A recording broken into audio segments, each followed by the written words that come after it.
Salam sejahtera dan salam sehat untuk kita semua, terutama masyarakat Kabupaten Kepulauan Yapen, umat Katolik Paroki Bunda Maria Serui. Saya berharap kita semua dalam keadaan sehat dan bahagia, sekalipun beberapa hari yang lalu kita mengalami musibah banjir untuk kota Serui dan sekitarnya. Untuk itu, awal saya menyapa kita semua dengan ucapan selamat dan bahagia. Salam sehat untuk kita semua. Saya di sini mau menjelaskan penyebab banjirnya kota Serui pada beberapa hari yang lalu, tepatnya tanggal 14 September tahun 2021 ini.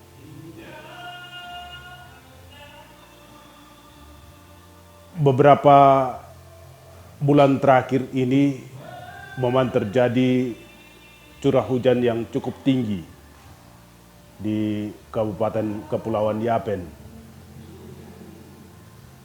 Hujan lebat itu berkali-kali terjadi, tapi hujan lebat yang sekitar 1 sampai 2 jam ini membuat kota Serui itu banjir yang mungkin sebelumnya tidak pernah dialami oleh masyarakat yang sudah lama tinggal di kota Serui ini. Banjir ini boleh terjadi karena beberapa hal. Yang pertama adalah saat hujan lebat, air laut pasang. Itu sehingga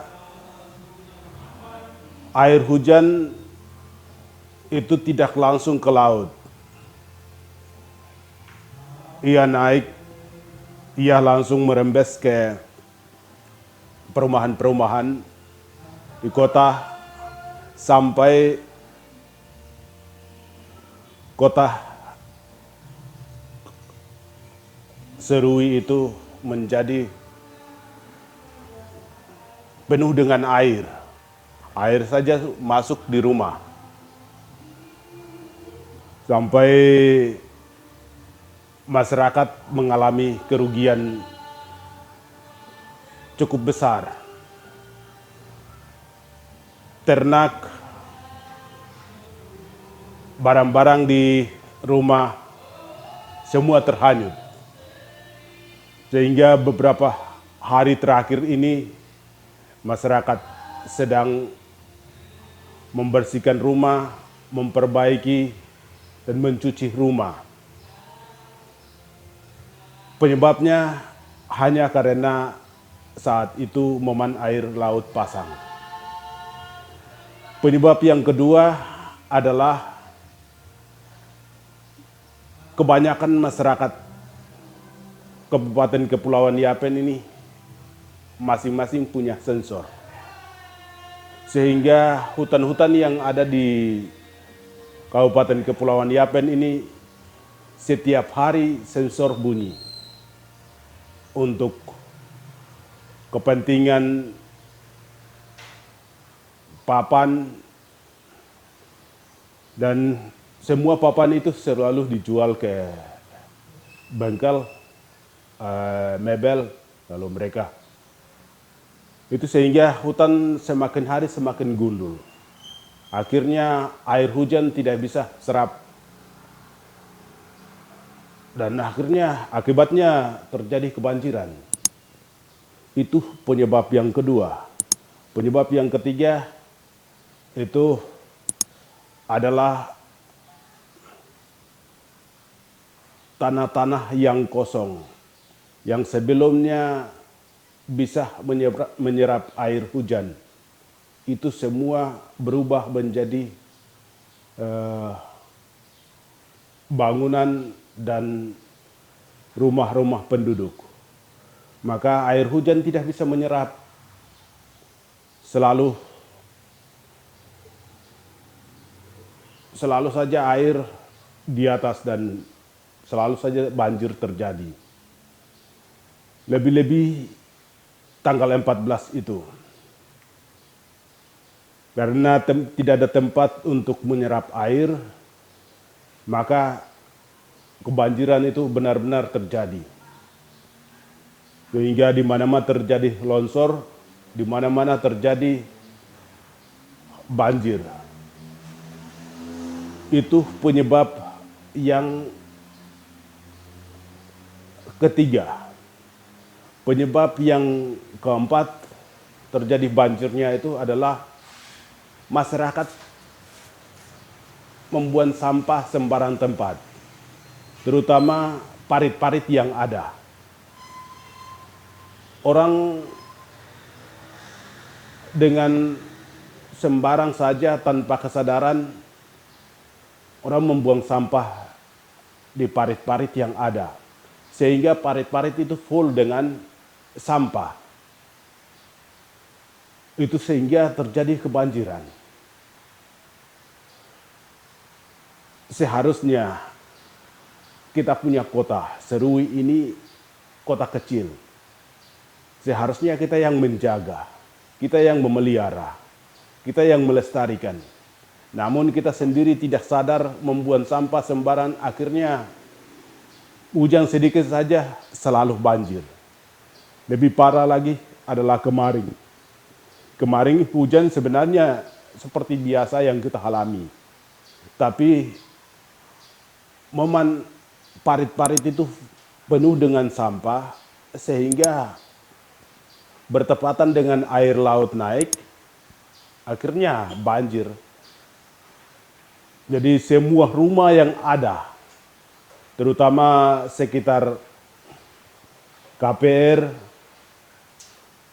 dan sekitarnya, terutama di sekitar pasar dan sekitarnya, itu momen benar-benar mengalami musibah kebanjiran yang sangat dahsyat. Nah, itu karena beberapa hal itu. Maka itu pesan moral saja untuk kita semua bahwa kota ini kecil. Sehingga mari kita menjaga bersama keindahan kota ini, kelestarian kota ini, agar ke depan kita boleh terhindar dari musibah seperti banjir yang kemarin kita alami ini. Dan juga kita sebagai penduduk yang tinggal di kota Serui ini, mestilah kita harus membersihkan parit-parit yang ada supaya kita boleh terhindar dari banjir dan juga kita boleh terhindar dari segala penyakit yang mengganggu ketenteraman dan kenyamanan hidup kita, terutama nyamuk yang menyebabkan kita mengalami sakit malaria. Itu. Untuk membersihkan parit bukan hanya untuk kita bebas dari banjir, tetapi juga kita hidup sehat. Karena kita boleh terhindar dari penyakit malaria. Itu sehingga parit-parit itu harus dibersihkan, harus dirawat, harus dibersihkan selalu. Lalu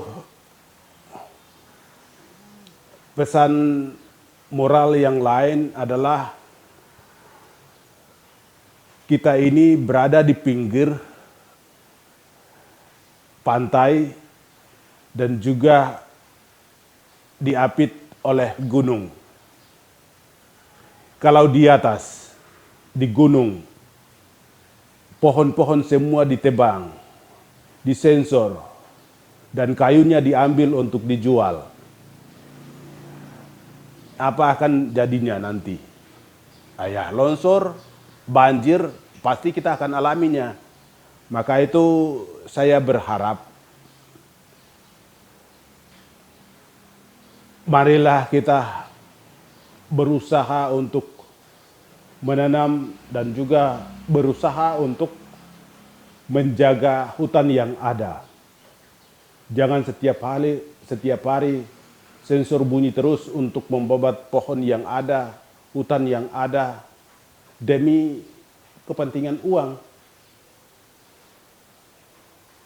Uang boleh kita mencarinya, tetapi dengan cara membabat hutan yang ada, itu juga kehidupan kita akan menjadi kacau. Bagaimana sumber kehidupan kita telah hancurkan dengan mencari hidup hanya sebentar saja.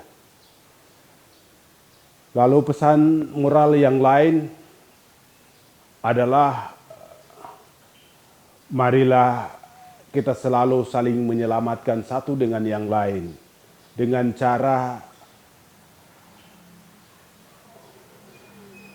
merawat, melindungi, dan menghargai.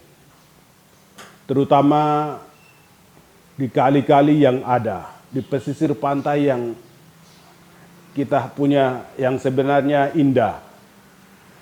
Pasir selalu diambil, batu selalu diambil. Itu. Sebenarnya kita harus hidup ramah, bertoleransi dengan alam yang ada. Tapi hanya demi uang, semua ini, yaitu batu diambil begitu saja, lalu pasir juga diambil begitu saja, akhirnya terjadilah kebanjiran dan tanah longsor seperti itu. Maka itu marilah kita saling menjaga, melindungi satu sama lain, agar kita selalu aman, damai dalam kehidupan ini. Lalu yang berikut adalah saudara-saudara yang mengalami musibah banjir, yang kerusakannya cukup parah itu. Mari kita yang lain yang belum mengalami kerusakan yang cukup parah, mari kita membantu mereka dengan memberikan waktu sedikit, dengan bantuan kita yang sedikit, agar meringankan beban mereka, terutama umat Katolik. Saat ini umat Kombas Santa Teresia harus semua ke rumahnya Bapak Manfred Yumte, karena rumahnya itu memang longsor di belakang rumahnya, lalu kerusakan parah. Itu sehingga semua umat terlibat aktif untuk membantu memperbaiki rumahnya sebagai upaya meringankan beban yang ia derita karena banjir dan longsor kemarin. Dan umat yang lain, masyarakat yang lain juga, marilah kita saling memberi bantuan dan juga memberikan perhatian, semangat hidup, dan juga kekuatan kepada semua saudara-saudara kita yang mengalami banjir dengan kerusakan yang cukup parah. Sehingga mereka juga merasa bahwa mereka diperhatikan, mereka dibantu, dan mereka juga merasa bahwa hidup mereka telah diringankan beban hidup mereka telah diringankan oleh saudara-saudara yang lain. Dan itulah yang kami bisa, hal seperti inilah yang kami bisa sampaikan berkaitan dengan masalah banjir musibah kemarin di kota Serui. Jadi banjir kemarin itu beberapa hal tadi itu menjadi penyebab terjadinya kebanjiran. Itu sehingga semua masyarakat mari bahu-membahu menjaga kota kita ini, bekerja bersama dengan pemerintahan yang ada, dan semua masyarakat harus terlibat aktif dalam membangun dan menjaga kelestarian dan keindahan kota ini. Karena kota ini adalah milik kita bersama, bukan milik satu orang, milik kita bersama. Maka marilah kita sendiri yang menjaga, melestarikan, dan memperindah kota ini menjadi kota yang penuh dengan keindahan dan kedamaian. Pada akhirnya saya ucapkan untuk kita semua selamat dan salam sejahtera bagi kita semua.